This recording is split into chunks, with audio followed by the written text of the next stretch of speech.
Bonjour, on se retrouve pour parler du malheureux sujet de l'abandon. Un chien s'inquiétant pour son maître qui vient de l'abandonner. Quoi de plus fort pour rappeler que les animaux sont des êtres vivants et sensibles. Pleines d'émotions, la sensibilité de l'animal et l'intensité de l'homme qui l'abandonne. La fidélité inconditionnelle du chien et la trahison insupportable du maître, et rend l'abandon encore plus odieux. Plusieurs milliers de chiens, de chats, mais aussi de lapins et d'autres nacs, nouveaux animaux de compagnie, délaissés, qui finissent dans les refuges, quand ils ne meurent pas de faim et de soif. Je vous laisse regarder par vous-même la vidéo où l'on peut remarquer les émotions que l'animal ressent suite à un abandon. Mais qu'est-ce qu'il fait? Il devrait déjà être là. J'espère qu'il n'est rien arrivé à mon maître.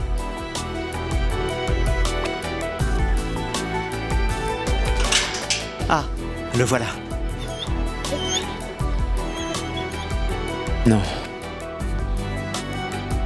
J'ai tellement peur qu'il se soit perdu.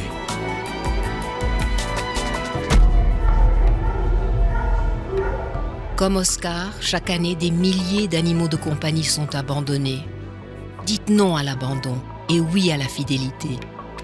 Dans la vidéo, vous pouvez voir la tristesse et l'inquiétude du chien pour son maître. Malgré ce qui lui arrive, il espère que son maître va revenir. Il l'attend désespérément. Depuis sa création, l'aide au refuge se situe au cœur du combat de la Fondation 30 millions d'amis. Sans ces structures, des milliers d'animaux abandonnés seraient voués à une mort certaine. Toujours prêts à accueillir les chiens et les chats, laissés pour compte, les salariés et bénévoles des refuges se dévouent sans compter leur temps et en donnant toute leur tristesse. Ils méritent donc notre admiration. L'abandon est d'une cruauté extrême pour les animaux de compagnie qui, du jour au lendemain, se retrouvent arrachés à leur foyer et perdent tous leurs repères. Amenés en fourrière, ils risquent d'être euthanasiés si leur propriétaire ne les réclame pas sous 8 jours. Leur seul espoir de survie est d'être accueillis par un refuge. Au-delà de leur éviter la mort, les refuges vont tout mettre en œuvre pour leur donner la chance d'une seconde vie en les soignant, en les nourrissant et en leur redonnant peu à peu confiance en l'homme. Car ces animaux ont vécu un véritable traumatisme. Animés par leur amour des animaux et leur volonté de les sauver, les responsables des refuges, le plus souvent bénévoles, doivent cependant faire face à d'importantes difficultés. Un manque cruel de moyens financiers, la nécessité de s'adapter en permanence pour accueillir plus d'animaux qu'ils n'ont de place disponible, des frais de nourriture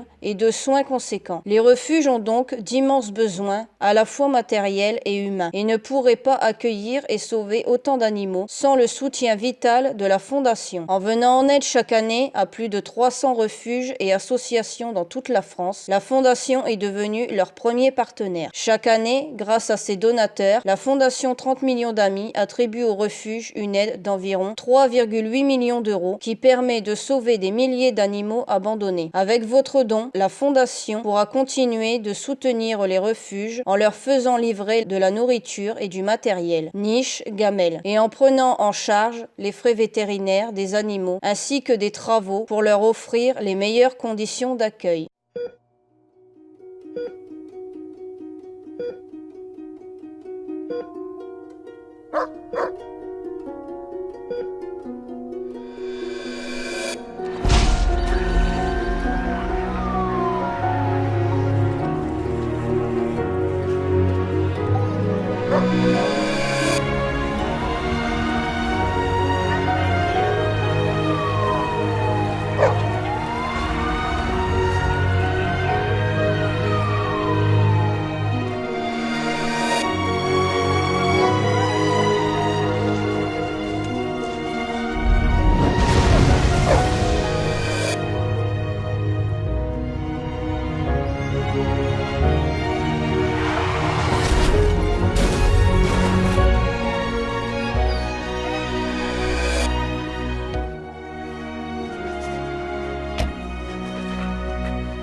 Voilà, c'est déjà la fin de la vidéo. N'hésitez pas à partager pour toucher un maximum de personnes afin de diminuer les abandons chaque été et n'hésitez pas à me contacter sur mes réseaux sociaux dans la description.